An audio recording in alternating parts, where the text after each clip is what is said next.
për ata që dëshën liri i nashtel, sa u bën vetë themeli i saj. Këta janë emrat që ndryqojnë historinë.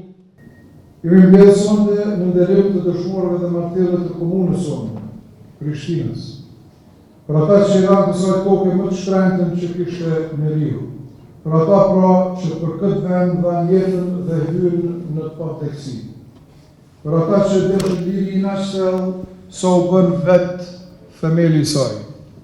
Këta dëshmorë përkasin Prishtinës me prejardhje, me lagje, me fshatra, me familje, mirë po, nderi i tyre i përket krejt Kosovës. Emrat e tyre jetojnë në kujtesën e të gjithë kombit tonë.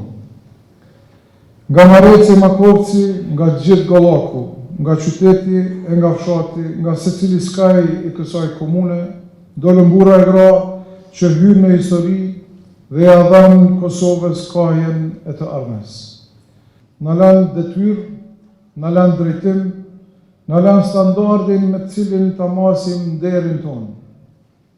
Ata kërkojnë prej nesh shtet të udhëhequr me drejtësi, institucione të drejtuara me integritet, arsim që fuqizon rinin, qytet me dignitet njerëzor, punë me ndershmëri, bashkim qytetar, zhvillim me shpirt e me moral.